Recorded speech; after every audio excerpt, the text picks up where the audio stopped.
When we talk about the Holocaust, we often speak of numbers, battles, camps, and liberation, but rarely do we pause to ask, what was it like to be a woman, simply trying to exist in her own body in the middle of that nightmare? Now imagine enduring that brutal reality without soap, without water, without even a strip of cloth, and yet still expected to keep working, to keep standing, to keep going. Today, we shine a light on the quiet suffering and unspoken resilience of millions of women during the Holocaust, through the lens of something as natural as a menstrual cycle.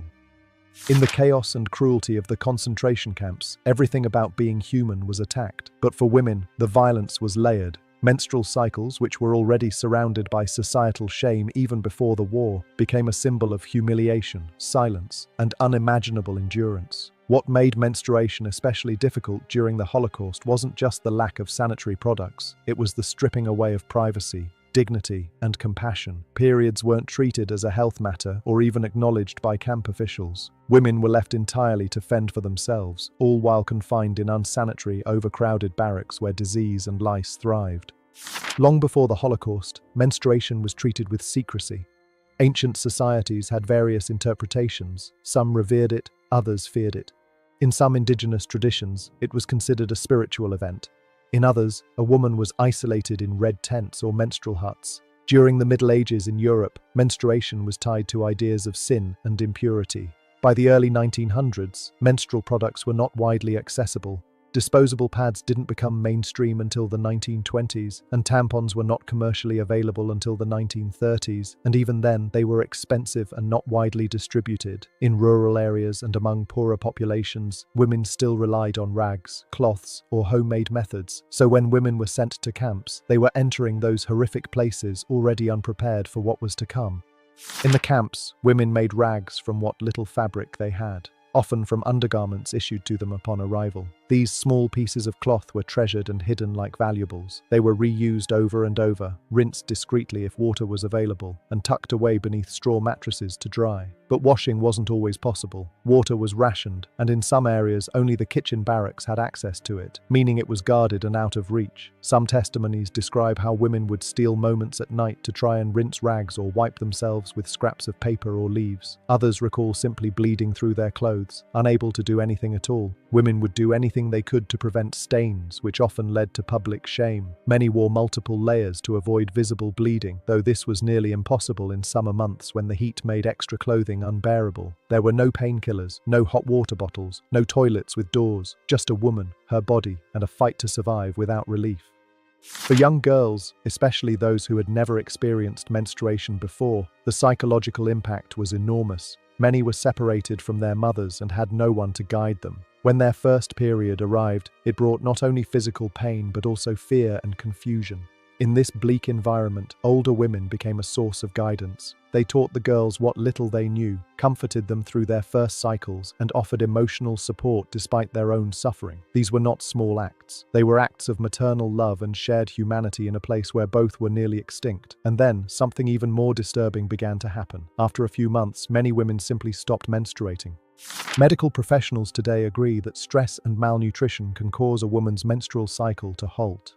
The body, in its weakened state, shifts energy away from reproduction. But this alone doesn't explain the extraordinarily high rate of amenorrhea, estimated at over 95% among women in concentration camps. Many survivors have spoken of pills forced into their hands or mysterious substances added to their food. One survivor mentioned being forced to swallow a pink pill upon arrival. Others recalled guards distributing soup with powdery pinkish additives, served only to women. These testimonies align with research suggesting Nazi officials conducted experiments and implemented methods to suppress fertility without the women's knowledge. Documents from a 1942 meeting at Nazi headquarters revealed plans for mass sterilization to be carried out secretly. Scientists were instructed not to keep written records of chemical sterilization tests. Some historians believe hormone-disrupting compounds were introduced through food or injections. Whatever the method, the result was clear. Menstrual cycles vanished, and with them, the hope of future motherhood for many.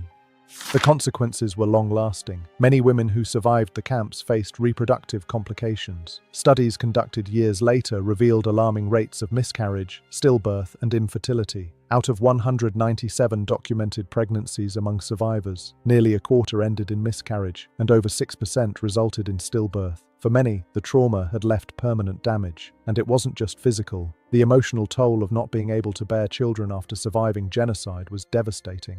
For some women, rebuilding their families was the one goal they clung to while in the camps. When that hope was taken from them, it added another silent scar to their story.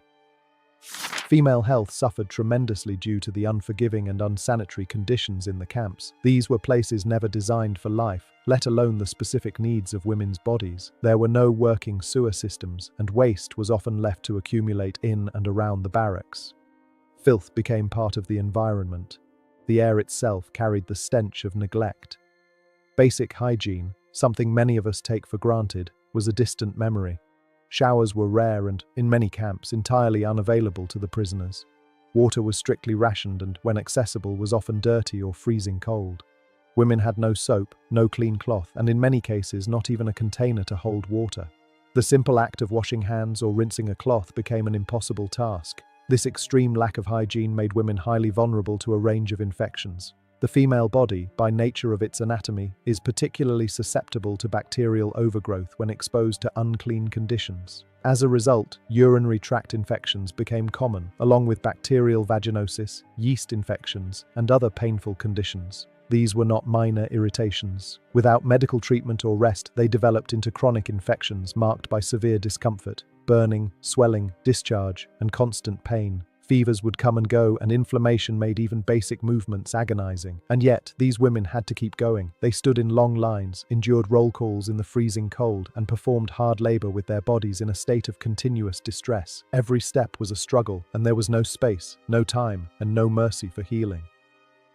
The suffering of women in concentration camps was distinct, not in quantity, but in nature. Men and women both endured unspeakable brutality, but for women, there was another layer of anguish. The experience of surviving in a body that required care and understanding, yet received none. It wasn't just about avoiding death. It was about managing pain, bleeding, and emotional strain without resources, privacy, or rest. It was about feeling shame for something completely natural, while being forced to carry on as though nothing was wrong. There were no sanitary supplies, no quiet spaces, and no leniency. The entire environment was structured to erase the individual, but for women, it was also a direct assault on their biological identity. Despite all of this, women formed invisible networks of support. They looked after one another when no one else would. Older women guided younger ones through the frightening realities of their changing bodies. They shared cloths, offered whispered advice, gave up food, and showed affection in moments when affection could mean punishment. When liberation finally came, the suffering didn't end. It changed. The world outside the camps expected survivors to return to normal, but for many women, their relationship with their own bodies had been forever altered. Some had never experienced a healthy cycle and had no understanding of what it was supposed to feel like. Others had lost their periods completely and never regained them. For many women, infertility became an unexpected heartbreak in the years after. Survivors who had dreamed of motherhood discovered that the trauma, both physical and emotional, had taken that future from them. Doctors didn't always understand what had happened, and mental health support was almost non-existent. There was no formal language for the layered grief they carried. The grief of lost time, lost health, and lost possibility. Society urged them to move forward, to marry, to have children if they could, and to help rebuild a broken world. But no one asked them what they needed to heal.